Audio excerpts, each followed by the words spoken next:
running as an independent. Why are you running as an independent? I know you've ran twice, Yes. and now again.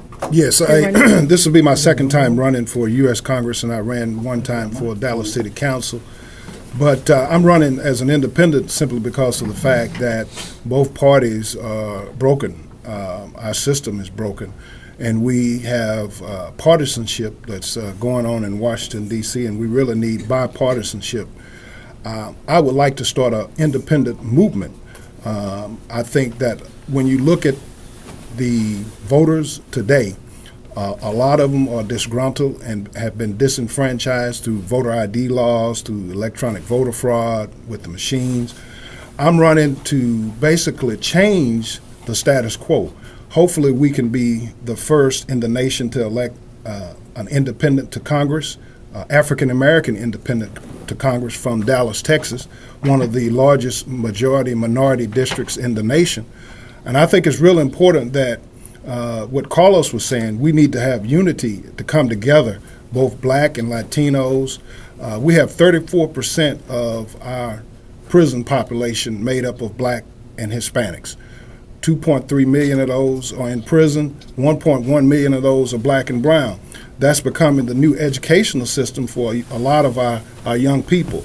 We need jobs for our kids and children because that's where a lot of the problems are coming from. We don't need warehouse jobs. We need technology jobs, 21st century jobs. When you look at a lot of the jobs that are coming out of Silicon Valley, people are creating apps, drones, and all of these other high-tech, artificial intelligence, all these jobs. But none of this is happening on the south side of Dallas, where we have 30,000 undeveloped acres of land where we could put a new Silicon Valley of the South and make employment a thing to look forward to for our youth. And I know you recently covered coverage on the tents, the homeless. Yes. That's one issue that you're concentrated in, and that is your area, right? Well, For yes, District 30? absolutely. I mean, it's a shame when you have a city the size of Dallas, which has the 14th largest economy in the world, which make Dallas the 14th largest nation if we were a nation.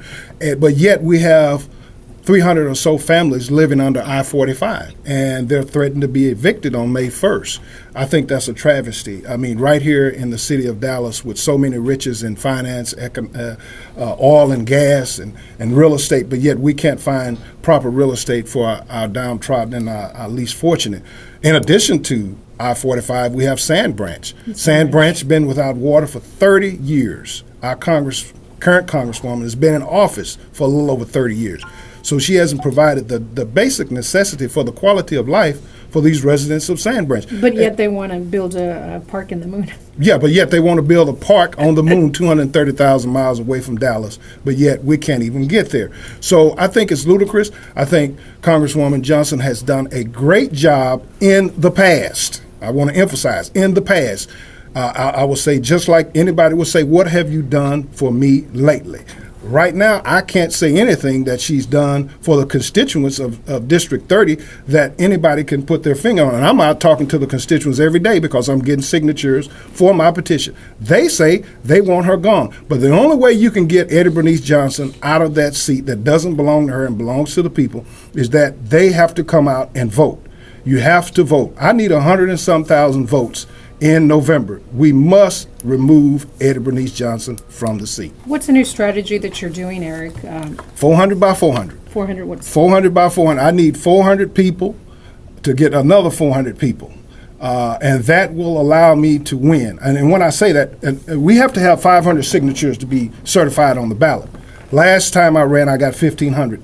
So if everybody that signs my petition goes out and gathers up voters, and they commit to voting for Eric in November, we can do this. This is not an insurmountable situation. Dollars don't vote, people do, and that's what I'm looking for too. And I want to really stay away from the special interest groups. I do not want to be holden to any special interest group because you gave me money. If you look at what happened to the city council elections just this last year, that city council election was bought by the North Dallas elite. I was a part of that. I witnessed it, I watched it, I participated. I saw exactly how money can affect politics. And if anybody were to debate me on that, I would be willing and able to debate them about that. Voter fraud is huge in Dallas. That's another question. What about voter fraud? I know you mentioned that in one of your interviews. What are you doing with voter fraud? Well, I've already called on the DOJ to bring in observers to the elections. I'm also calling on international observers to come and monitor these elections. They have agreed to come to Dallas on November the 8th, the federal government, to monitor these elections. And I want everybody, the voters, the candidates, be cognizant of the vote. They are stealing votes with these electronic voting machines. And I'll tell you how. They can put a jump drive into these machines, and which are controlled by corporations. Some of the corporations are out of Spain, Diebold and some of the other electronic voter machines. They can then, in turn, leave candidates' names off the ballot, which in turn will disenfranchise not only the voter, but the candidate itself. So we must demand that they do not use these electronic voter machines in Dallas this November. And I'm going to stay on that, and I'm going to hound it in, because if they can caucus an hour with a piece of paper and a box, we need to go back to the old archaic way of voting so that people can understand that their vote counts. What are your thoughts on voter fraud, Ms. Angela Lucky? I do agree that there is some voter fraud that is occurring here in Dallas County, and I just hope that